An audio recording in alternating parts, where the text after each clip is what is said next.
Chapter 7. The Home Under the Ground. One of the first things Peter did next day was to measure Wendy and John and Michael for hollow trees. Hook, you remember, had sneered at the boys for thinking they needed a tree apiece. But this was ignorance, for unless your tree fitted you, it was difficult to go up and down, and no two of the boys were quite the same size. Once you fitted, you drew in your breath at the top, and down you went at exactly the right speed, while to ascend you drew in and let out alternately, and so wriggled up.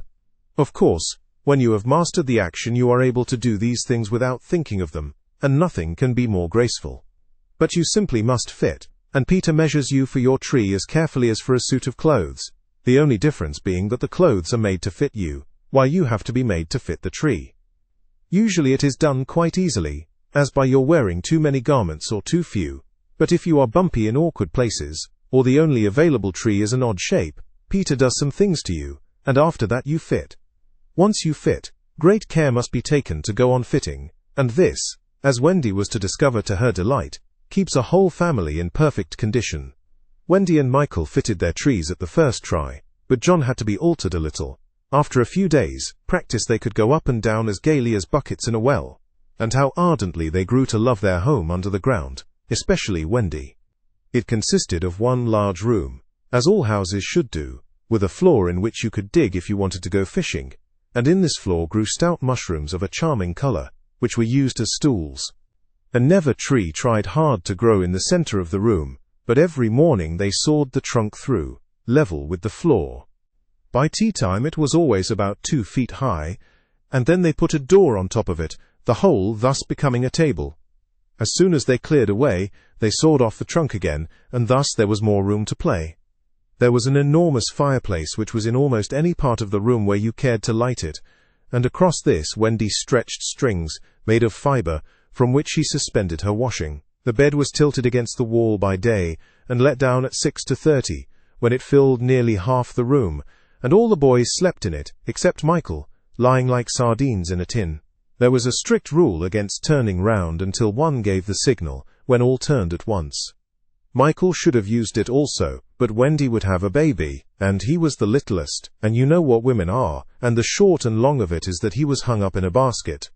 It was rough and simple, and not unlike what baby bears would have made of an underground house in the same circumstances. But there was one recess in the wall, no larger than a bird cage, which was the private apartment of Tinker Bell. It could be shut off from the rest of the house by a tiny curtain, which Tink, who was most fastidious, always kept drawn when dressing or undressing.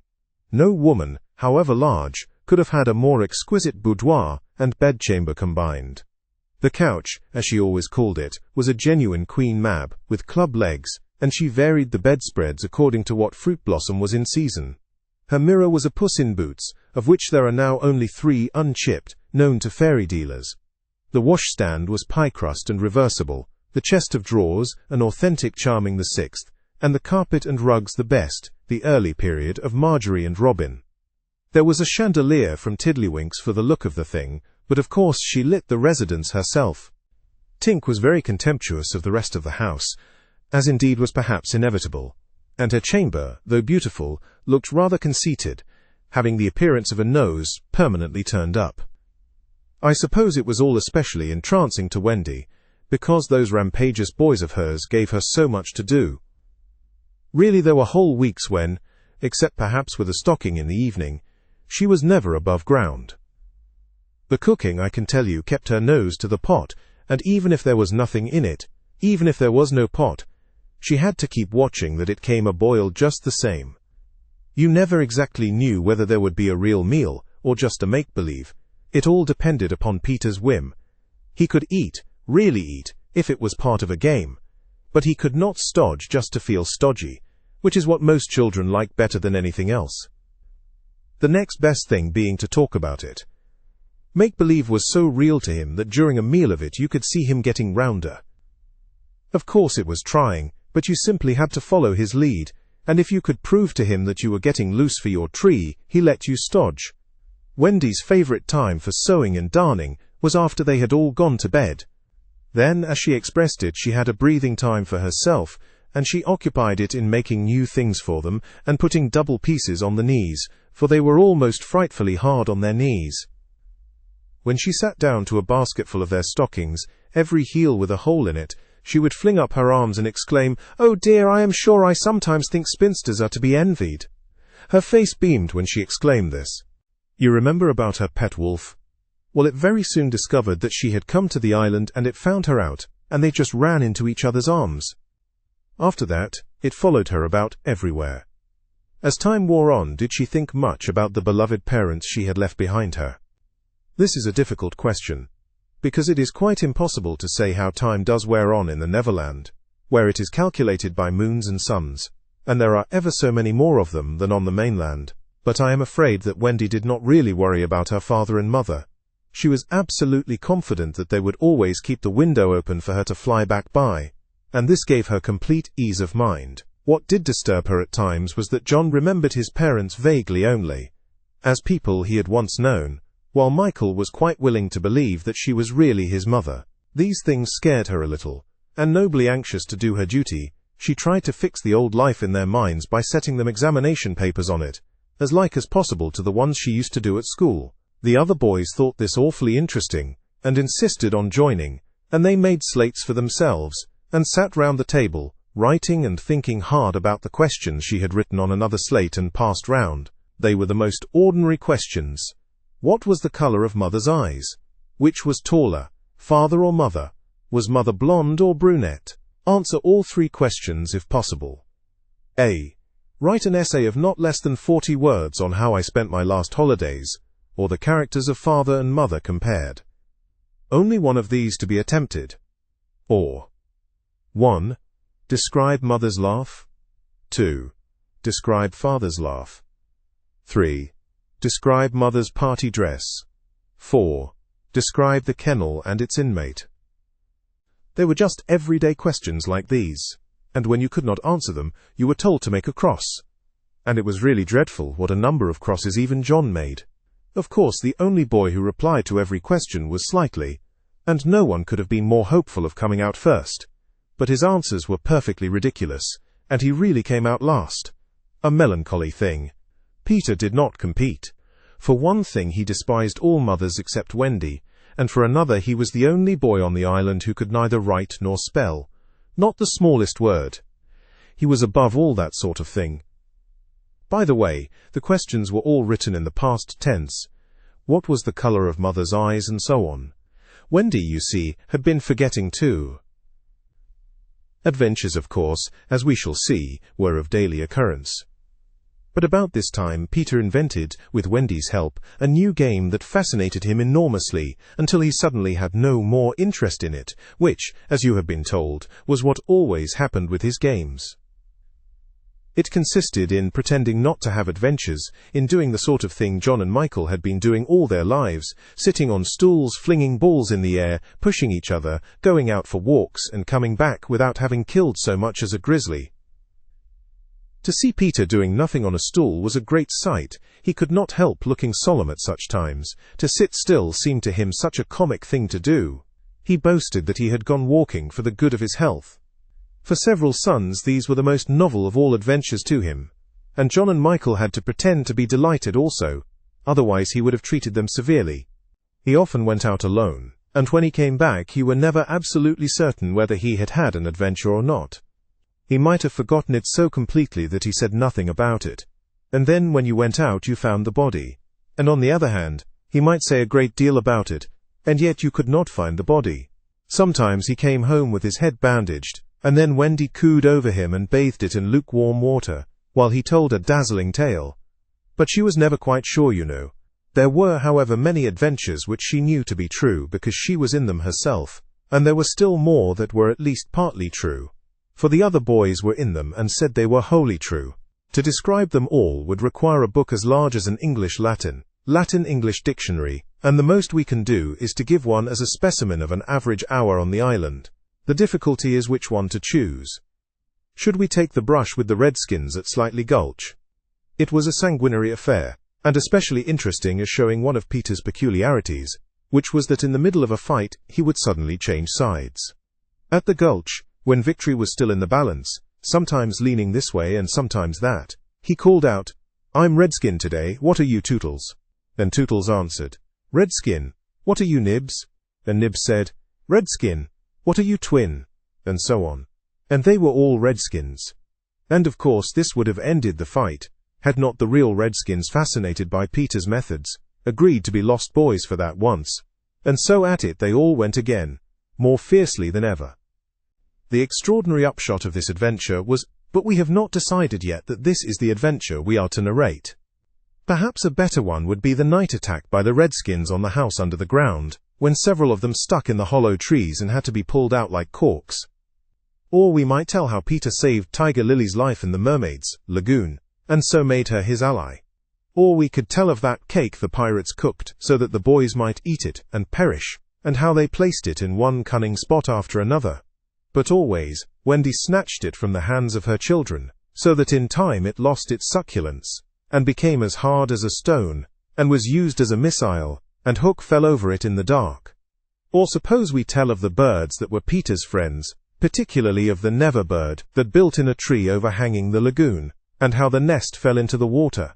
And still the bird sat on her eggs, and Peter gave orders that she was not to be disturbed. That is a pretty story, and the end shows how grateful a bird can be, but if we tell it, we must also tell the whole adventure of the lagoon, which would of course be telling two adventures rather than just one. A shorter adventure, and quite as exciting, was Tinkerbell's attempt, with the help of some street fairies, to have the sleeping Wendy conveyed on a great floating leaf to the mainland. Fortunately the leaf gave way and Wendy woke, thinking it was bath time, and swam back. Or again, we might choose Peter's defiance of the lions, when he drew a circle round him on the ground with an arrow, and dared them to cross it. And though he waited for hours, with the other boys and Wendy looking on breathlessly from trees, not one of them dared to accept his challenge. Which of these adventures shall we choose? The best way will be to toss for it. I have tossed, and the lagoon has won. This almost makes one wish that the gulch, or the cake, or Tink's leaf had won. Of course I could do it again, and make it best out of 3. However, perhaps fairest to stick to the lagoon. Chapter 8. The Mermaid's Lagoon. If you shut your eyes, and are a lucky one, you may see at times a shapeless pool of lovely pale colors suspended in the darkness. Then if you squeeze your eyes tighter, the pool begins to take shape, and the colors become so vivid that with another squeeze they must go on fire. But just before they go on fire, you see the lagoon. This is the nearest you ever get to it on the mainland, just one heavenly moment. If there could be 2 moments, you might see the surf and hear the mermaids singing.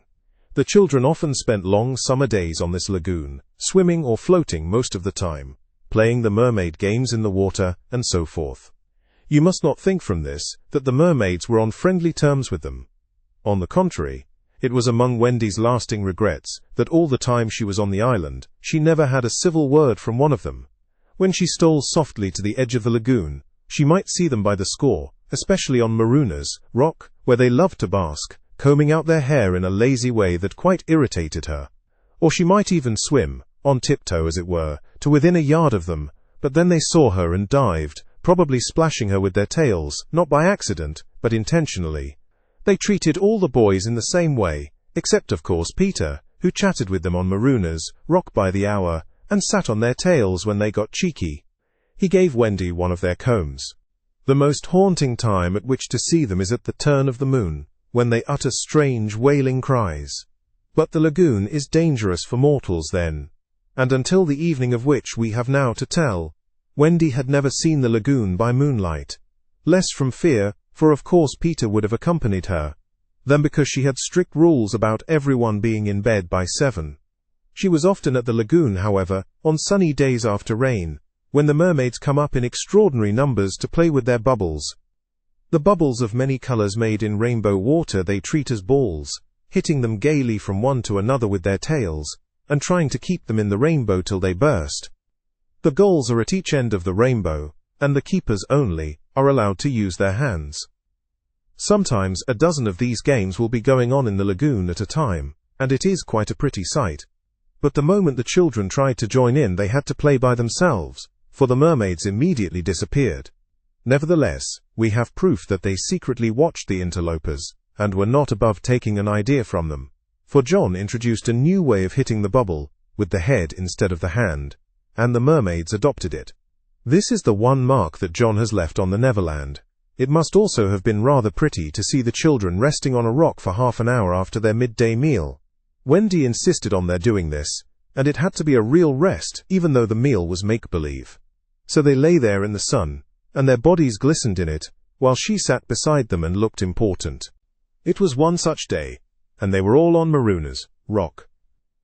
The rock was not much larger than their great bed, but of course they all knew how not to take up much room, and they were dozing, or at least lying with their eyes shut, and pinching occasionally when they thought Wendy was not looking. She was very busy, stitching. While she stitched, a change came to the lagoon. Little shivers ran over it, and the sun went away, and shadows stole across the water, turning it cold.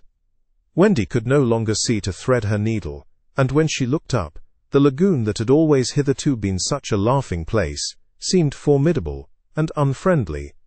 It was not, she knew, that night had come, but something as dark as night had come. No, worse than that. It had not come, but it had sent that shiver through the sea, to say that it was coming. What was it? There crowded upon her all the story she had been told of Maruna's rock, so called, because evil captains put sailors on it and leave them there to drown. They drown when the tide rises, for then it is submerged.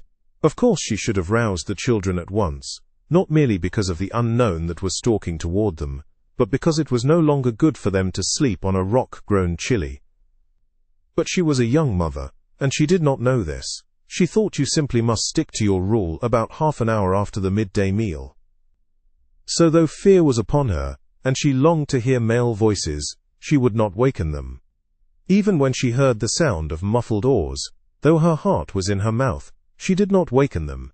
She stood over them, to let them have their sleep out. Was it not brave of Wendy?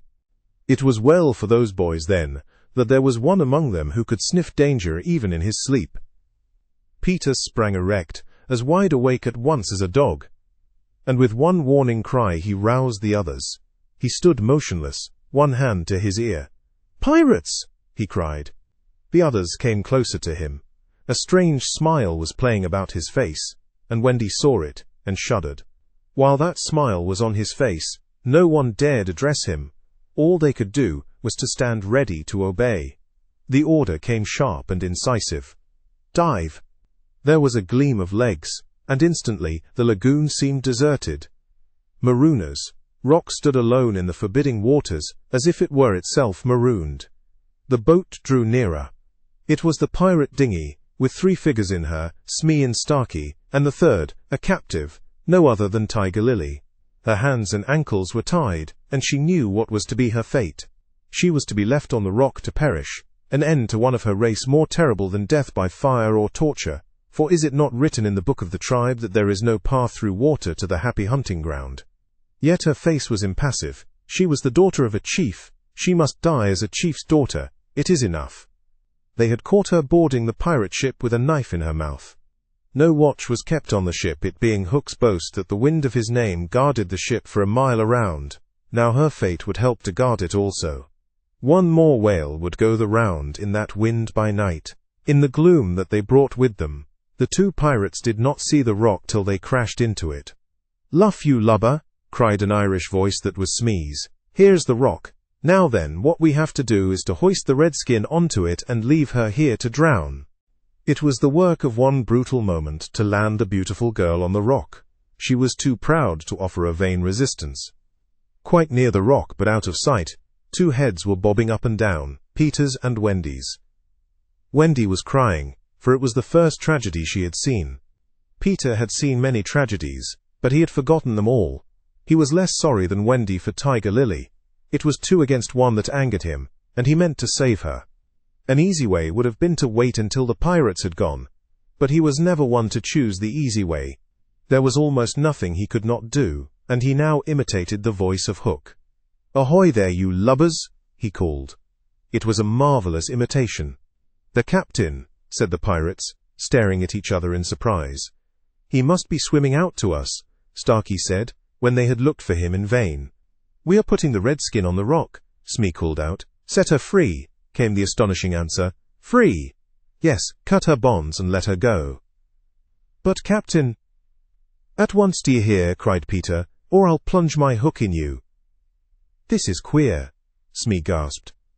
"Better do what the captain orders," said Starkey nervously. "Aye, aye," Smee said, and he cut Tiger Lily's cords. At once, like an eel, she slid between Starkey's legs into the water. Of course, Wendy was very elated over Peter's cleverness, but she knew that he would be elated also, and very likely crow, and thus betray himself, so at once her hand went out to cover his mouth. But it was stayed even in the act, for "Boat ahoy!" rang over the lagoon in Hook's voice, and this time it was not Peter who had spoken. Peter may have been about to crow, but his face puckered in a whistle of surprise instead. "Boat ahoy!" again came the voice. Now Wendy understood. The real Hook was also in the water. He was swimming to the boat, and as his men showed a light to guide him, he had soon reached them. In the light of the lantern, Wendy saw his hook grip the boat's side. She saw his evil, swarthy face as he rose, dripping from the water, and quaking, she would have liked to swim away, but Peter would not budge. He was tingling with life, and also top-heavy with conceit. "Am I not a wonder? Oh, I am a wonder," he whispered to her. And though she thought so also, she was really glad for the sake of his reputation that no one heard him except herself. He signed to her to listen. The two pirates were very curious to know what had brought their captain to them, but he sat with his head on his hook, in a position of profound melancholy. "Captain, is all well?" they asked timidly, but he answered with a hollow moan. "He sighs," said Smee. "He sighs again," said Starkey. "And yet a third time he sighs," said Smee. Then at last he spoke passionately. "The game's up," he cried. "Those boys have found a mother." Affrighted though she was, Wendy swelled with pride. "Oh, evil day!" cried Starkey. "What's a mother?" asked the ignorant Smee. Wendy was so shocked that she exclaimed, "He doesn't know." And always after this she felt that if you could have a pet pirate, Smee would be her one. Peter pulled her beneath the water, for Hook had started up, crying, "What was that?" "I heard nothing," said Starkey, raising the lantern over the waters, and as the pirates looked, they saw a strange sight. It was the nest I have told you of, floating on the lagoon, and the Never bird was sitting on it. "See," said Hook in answer to Smee's question, "that is a mother. What a lesson! The nest must have fallen into the water, but would the mother desert her eggs? No." There was a break in his voice, as if for a moment he recalled innocent days when— but he brushed away this weakness with his hook. Smee, much impressed, gazed at the bird as the nest was borne past, but the more suspicious Starkey said, "If she is a mother, perhaps she is hanging about here to help Peter." Hook winced. "Aye," he said, "that is the fear that haunts me." He was roused from this dejection by Smee's eager voice.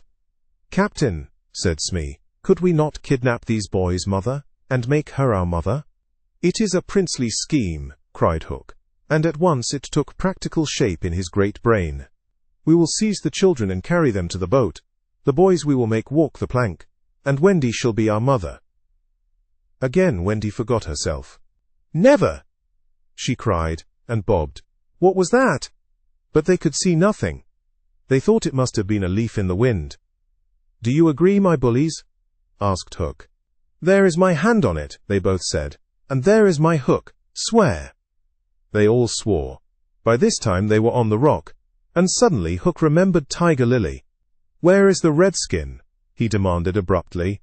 He had a playful humor at moments, and they thought this was one of the moments. "That is all right, Captain," Smee answered complacently. "We let her go." "Let her go," cried Hook. "'Twas your own orders," the boatswain faltered. "You called over the water to us to let her go," said Starkey. "Brimstone and gall," thundered Hook. "What cozening is going on here?" His face had gone black with rage, but he saw that they believed their words, and he was startled. "Lads," he said, shaking a little, "I gave no such order." "It is passing queer," Smee said, and they all fidgeted uncomfortably. Hook raised his voice, but there was a quiver in it. "Spirit that haunts this dark lagoon tonight," he cried, "dost hear me? Of course Peter should have kept quiet, but of course he did not. He immediately answered in Hook's voice, "Odds bobs, hammer and tongs, I hear you." In that supreme moment Hook did not blanch, even at the gills. But Smee and Starkey clung to each other in terror. "Who are you, stranger? Speak!" Hook demanded. "I am James Hook," replied the voice, "captain of the Jolly Roger." "You are not, you are not," Hook cried hoarsely. "Brimstone and gall," the voice retorted. "Say that again, and I'll cast anchor in you." Hook tried a more ingratiating manner. "If you are Hook," he said almost humbly, "come tell me, who am I?" "A codfish," replied the voice, "only a codfish." "A codfish," Hook echoed blankly, and it was then, but not till then, that his proud spirit broke. He saw his men draw back from him. "Have we been captained all this time by a codfish?" they muttered. "It is lowering to our pride." They were his dogs snapping at him, but, tragic figure though he had become, he scarcely heeded them. Against such fearful evidence, it was not their belief in him that he needed, it was his own. He felt his ego slipping from him. "Don't desert me, bully," he whispered hoarsely to it. In his dark nature there was a touch of the feminine, as in all the great pirates, and it sometimes gave him intuitions. Suddenly he tried the guessing game. "Hook," he called, "have you another voice?" Now Peter could never resist a game, and he answered blithely in his own voice, "I have." "And another name?" "Aye. "Vegetable?" asked Hook. "No." "Mineral?" "No." "Animal?" "Yes." "Man?" "No." This answer rang out scornfully. "Boy?" "Yes." "Ordinary boy?" "No." "Wonderful boy?" To Wendy's pain, the answer that rang out this time was yes. "Are you in England?" "No." "Are you here?" "Yes." Hook was completely puzzled. "You ask him some questions," he said to the others, wiping his damp brow. Smee reflected. "I can't think of a thing," he said regretfully. "Can't guess, crowed Peter. "Do you give it up?" Of course, in his pride he was carrying the game too far, and the miscreants saw their chance. "Yes, yes," they answered eagerly. "Well then," he cried, "I am Peter Pan." "Pan!" In a moment Hook was himself again, and Smee and Starkey were his faithful henchmen. "Now we have him," Hook shouted. "Into the water, Smee. Starkey, mind the boat. Take him dead or alive." He leaped as he spoke, and simultaneously came the gay voice of Peter. "Are you ready, boys?" "Aye, aye," from various parts of the lagoon. "Then lam into the pirates." The fight was short and sharp. First to draw blood was John, who gallantly climbed into the boat and held Starkey. There was fierce struggle, in which the cutlass was torn from the pirate's grasp. He wriggled overboard, and John leapt after him. The dinghy drifted away. Here and there a head bobbed up in the water, and there was a flash of steel followed by a cry or a whoop. In the confusion some struck at their own side. The corkscrew of Smee got Tootles in the fourth rib, but he was himself pinked in turn by Curly. Farther from the rock Starkey was pressing slightly, and the twins hard. Where all this time was Peter? He was seeking bigger game. The others were all brave boys, and they must not be blamed for backing from the pirate captain. His iron claw made a circle of dead water round him, from which they fled like affrighted fishes. But there was one who did not fear him. There was one prepared to enter that circle. Strangely, it was not in the water that they met. Hook rose to the rock to breathe, and at the same moment Peter scaled it on the opposite side. The rock was slippery as a ball, and they had to crawl rather than climb. Neither knew that the other was coming. Each feeling for a grip met the other's arm. In surprise they raised their heads. Their faces were almost touching, so they met. Some of the greatest heroes have confessed that just before they fell to they had a sinking. Had it been so with Peter at that moment, I would admit it. After all, he was the only man that the sea cook had feared. But Peter had no sinking. He had one feeling only, gladness, and he gnashed his pretty teeth with joy. Quick as thought, he snatched a knife from Hook's belt, and was about to drive it home, when he saw that he was higher up the rock than his foe. It would not have been fighting fair. He gave the pirate a hand to help him up. It was then that Hook bit him. Not the pain of this, but its unfairness was what dazed Peter. It made him quite helpless. He could only stare, horrified. Every child is affected thus the first time he is treated unfairly. All he thinks he has a right to when he comes to you to be yours, is fairness. After you have been unfair to him, he will love you again, but will never afterwards be quite the same boy. No one ever gets over the first unfairness, no one except Peter. He often met it, but he always forgot it. I suppose that was the real difference between him and all the rest. So when he met it now, it was like the first time. And he could just stare, helpless. Twice the iron hand clawed him. A few moments afterwards, the other boys saw Hook in the water, striking wildly for the ship. No elation on the pestilent face now, only white fear, for the crocodile was in dogged pursuit of him. On ordinary occasions the boys would have swum alongside cheering, but now they were uneasy, for they had lost both Peter and Wendy, and were scouring the lagoon for them, calling them by name. They found the dinghy and went home in it, shouting "Peter, Wendy," as they went, but no answer came save mocking laughter from the mermaids. They must be swimming back or flying, the boys concluded. They were not very anxious, because they had such faith in Peter. They chuckled, boy-like, because they would be late for bed, and it was all Mother Wendy's fault. When their voices died away, there came cold silence over the lagoon, and then a feeble cry, "Help! Help!" Two small figures were beating against the rock. The girl had fainted and lay on the boy's arm. With a last effort, Peter pulled her up the rock, and then lay down beside her. Even as he also fainted, he saw that the water was rising. He knew that they would soon be drowned, but he could do no more. As they lay side by side, a mermaid caught Wendy by the feet, and began pulling her softly into the water. Peter, feeling her slip from him, woke with a start, and was just in time to draw her back, but he had to tell her the truth.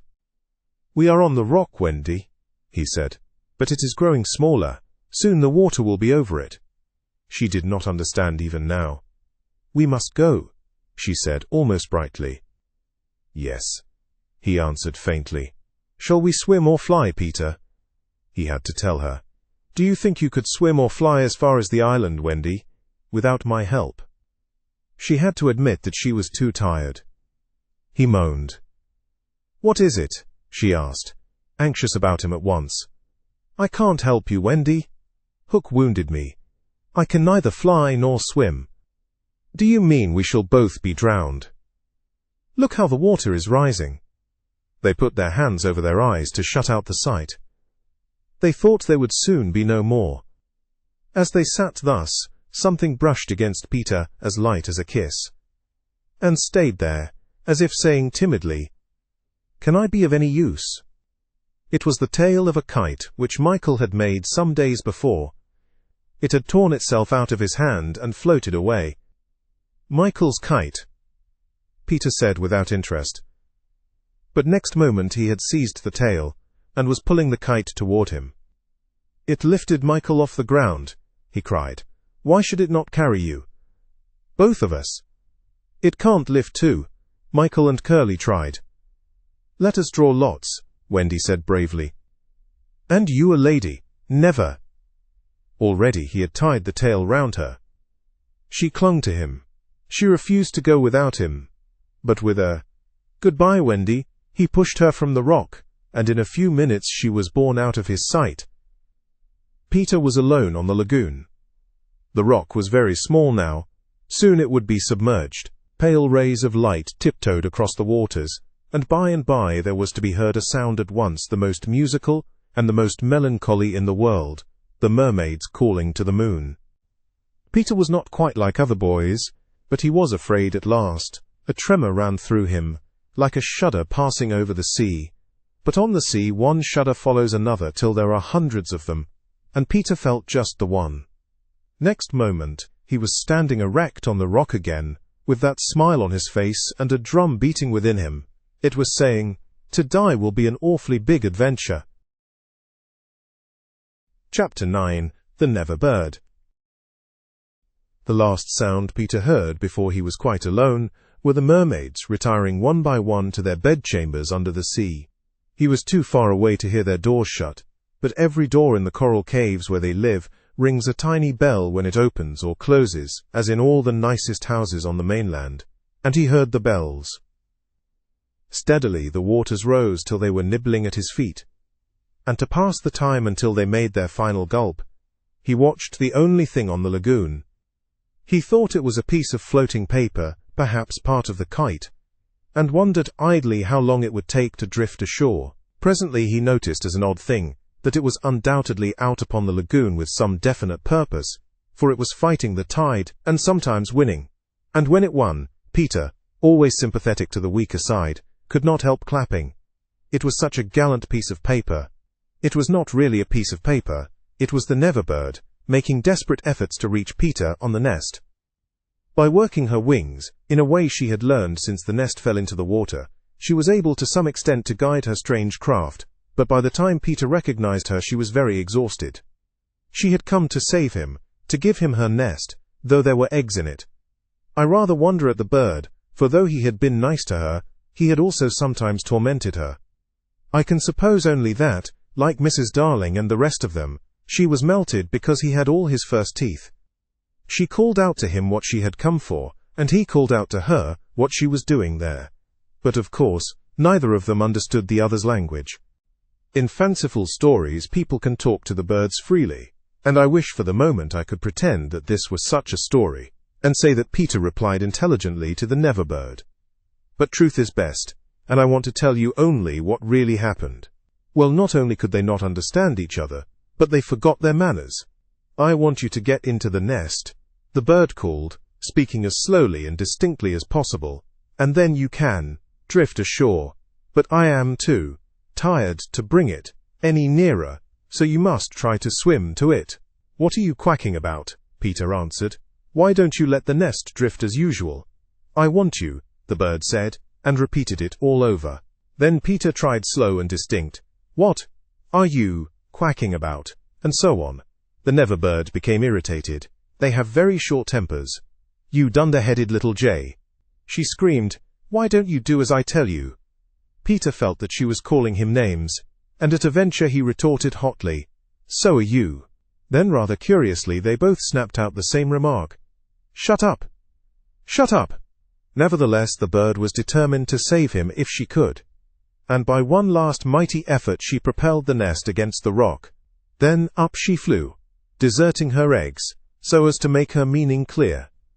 Then at last he understood, and clutched the nest and waved his thanks to the bird as she fluttered overhead. It was not to receive his thanks, however, that she hung there in the sky. It was not even to watch him get into the nest. It was to see what he did with her eggs. There were 2 large white eggs, and Peter lifted them up and reflected. The bird covered her face with her wings, so as not to see the last of them, but she could not help peeping between the feathers. I forget whether I have told you that there was a stave on the rock, driven into it by some buccaneers of long ago to mark the site of buried treasure. The children had discovered the glittering hoard, and when, in a mischievous mood, used to fling showers of moidores, diamonds, pearls, and pieces of 8 to the gulls, who pounced upon them for food, and then flew away, raging at the scurvy trick that had been played upon them. The stave was still there, and on it Starkey had hung his hat, a deep tarpaulin, watertight, with a broad brim. Peter put the eggs into this hat and set it on the lagoon. It floated beautifully. The Neverbird saw at once what he was up to, and screamed her admiration of him, and alas, Peter crowed his agreement with her. Then he got into the nest, reared the stave in it as a mast, and hung up his shirt for a sail. At the same moment the bird fluttered down upon the hat, and once more sat snugly on her eggs. She drifted in one direction, and he was borne off in another, both cheering. Of course, when Peter landed, he beached his bark in a place where the bird would easily find it, but the hat was such a great success that she abandoned the nest. It drifted about till it went to pieces, and often Starkey came to the shore of the lagoon, and with many bitter feelings watched the bird sitting on his hat. As we shall not see her again, it may be worth mentioning here that all Neverbirds now build in that shape of nest, with a broad brim on which the youngsters take an airing. Great were the rejoicings when Peter reached the home under the ground almost as soon as Wendy, who had been carried hither and thither by the kite. Every boy had adventures to tell, but perhaps the biggest adventure of all was that they were several hours late for bed. This so inflated them that they did various dodgy things to get staying up still longer, such as demanding bandages. But Wendy, though glorying in having them all home again safe and sound, was scandalized by the lateness of the hour, and cried, to bed," in a voice that had to be obeyed. Next day, however, she was awfully tender, and gave out bandages to everyone, and they played till bedtime, at limping about, and carrying their arms in slings. Chapter 10. The Happy Home.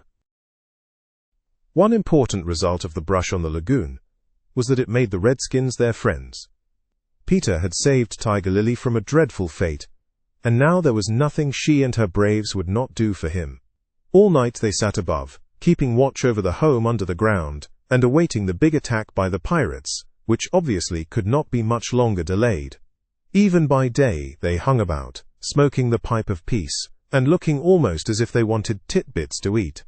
They called Peter the Great White Father, prostrating themselves before him, and he liked this tremendously, so that it was not really good for him. The Great White Father, he would say to them in a very lordly manner, as they grovelled at his feet, is glad to see the Piccaninny warriors protecting his wigwam from the pirates. Me Tiger Lily, that lovely creature would reply. Peter Pan save me his very nice friend, me no let pirates hurt him. She was far too pretty to cringe in this way, but Peter thought it his due, and he would answer condescendingly, it is good, Peter Pan has spoken. Always when he said, Peter Pan has spoken, it meant that they must now shut up, and they accepted it humbly in that spirit, but they were by no means so respectful to the other boys, whom they looked upon as just ordinary braves. They said how do to them, and things like that, and what annoyed the boys was that Peter seemed to think this all right. Secretly Wendy sympathized with them a little, but she was far too loyal a housewife to listen to any complaints against Father. Father knows best, she always said, whatever her private opinion must be. Her private opinion was that the Redskins should not call her a squaw. We have now reached the evening that was to be known among them as the Night of Nights, because of its adventures and their upshot. The day, as if quietly gathering its forces, had been almost uneventful, and now the Redskins in their blankets were at their posts above, while, below, the children were having their evening meal, all except Peter, who had gone out to get the time. The way you got the time on the island was to find the crocodile, and then stay near him till the clock struck. The meal happened to be a make-believe tea, and they sat around the board, guzzling in their greed, and really, what with their chatter and recriminations, the noise, as Wendy said, was positively deafening. To be sure, she did not mind noise, but she simply would not have them grabbing things, and then excusing themselves by saying that Tootles had pushed their elbow. There was a fixed rule that they must never hit back at meals, but should refer the matter of dispute to Wendy by raising the right arm politely and saying, I complain of so-and-so, but what usually happened was that they forgot to do this, or did it too much. Silence, cried Wendy, when for the 20th time she had told them that they were not all to speak at once. Is your mug empty, Slightly darling? Not quite empty, Mummy, Slightly said, after looking into an imaginary mug. He hasn't even begun to drink his milk, Nibs interposed. This was telling, and Slightly seized his chance. I complain of Nibs, he cried promptly. John, however, had held up his hand first. Well, John, may I sit in Peter's chair, as he is not here? Sit in Father's chair, John? Wendy was scandalized. Certainly not. He is not really our father, John answered. He didn't even know how a father does till I showed him. This was grumbling. We complain of John, cried the twins. Tootles held up his hand. He was so much the humblest of them, indeed he was the only humble one, that Wendy was specially gentle with him. I don't suppose, Tootles said diffidently, that I could be father. No, Tootles. Once Tootles began, which was not very often, he had a silly way of going on. As I can't be father, he said heavily, I don't suppose, Michael, you would let me be baby?" "No, I won't," Michael rapped out. He was already in his basket. "As I can't be baby," Tootle said, getting heavier and heavier and heavier, "do you think I could be a twin?" "No, indeed," replied the twins. "It's awfully difficult to be a twin." "As I can't be anything important," said Tootles, "would any of you like to see me do a trick?" "No," they all replied. Then at last he stopped. "I hadn't really any hope," he said. The hateful telling broke out again. Slightly is coughing on the table. The twins began with cheesecakes. Curly is taking both butter and honey. Nibs is speaking with his mouth full. I complain of the twins. I complain of Curly. I complain of Nibs.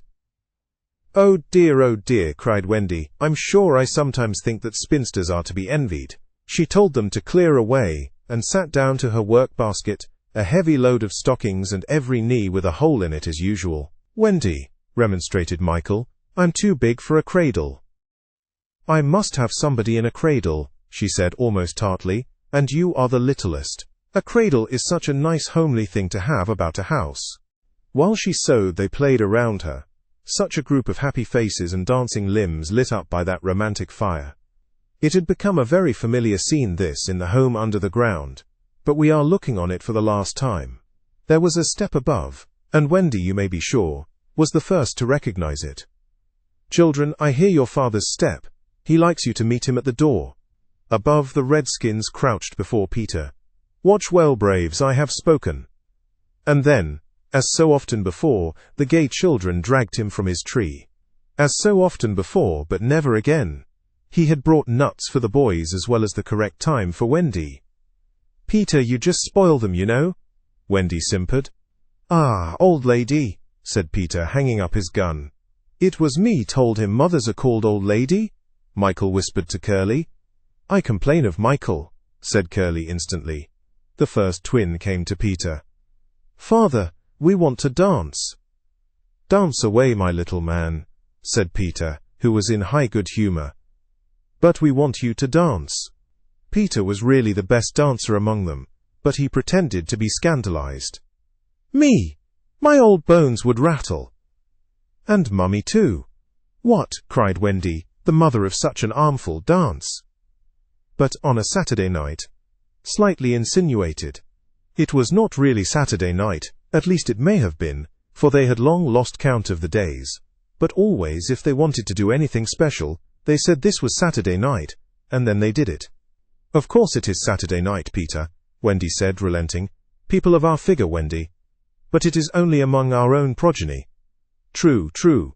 So they were told they could dance, but they must put on their nighties first. "Ah, old lady," Peter said aside to Wendy, warming himself by the fire and looking down at her as she sat turning a heel. "There is nothing more pleasant of an evening for you and me when the day's toil is over than to rest by the fire with the little ones nearby."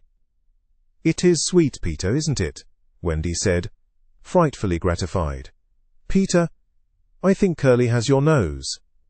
"Michael takes after you." She went to him and put her hand on his shoulder. "Dear Peter," she said, "with such a large family, of course I have now passed my best, but you don't want to change me, do you?" "No, Wendy." Certainly he did not want to change, but he looked at her uncomfortably, blinking, you know, like one not sure whether he was awake or asleep. "Peter, what is it?"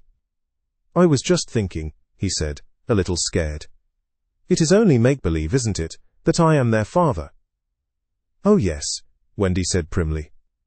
"You see," he continued apologetically, "it would make me seem so old to be their real father." "But they are ours, Peter. Yours and mine." "But not really, Wendy?" he asked anxiously. "Not if you don't wish it," she replied, and she distinctly heard his sigh of relief. "Peter," she asked, trying to speak firmly, "what are your exact feelings to me?" "Those of a devoted son, Wendy." "I thought so," she said, and went and sat by herself at the extreme end of the room. "You are so queer," he said, frankly puzzled, "and Tiger Lily is just the same. There is something she wants to be to me, but she says it is not my mother." "No, indeed, it is not," Wendy replied with frightful emphasis. Now we know why she was prejudiced against the Redskins. "Then what is it?" "It isn't for a lady to tell." "Oh, very well," Peter said, a little nettled. "Perhaps Tinker Bell will tell me." "Oh, yes, Tinker Bell will tell you," Wendy retorted scornfully. "She is an abandoned little creature." Here Tink, who was in her bedroom, eavesdropping, squeaked out something impudent. "She says she glories in being abandoned," Peter interpreted. He had a sudden idea. "Perhaps Tink wants to be my mother." "You silly ass!" cried Tinker Bell in a passion. She had said it so often that Wendy needed no translation. "I almost agree with her." Wendy snapped. Fancy Wendy snapping! But she had been much tried, and she little knew what was to happen before the night was out. If she had known, she would not have snapped. None of them knew. Perhaps it was best not to know. Their ignorance gave them one more glad hour. And as it was to be their last hour on the island, let us rejoice that there were 60 glad minutes in it. They sang and danced in their nightgowns. Such a deliciously creepy song it was, in which they pretended to be frightened at their own shadows, little witting that so soon shadows would close in upon them, from whom they would shrink in real fear. So uproariously gay was the dance, and how they buffeted each other on the bed and out of it. It was a pillow fight rather than a dance, and when it was finished, the pillows insisted on one bout more, like partners who know that they may never meet again.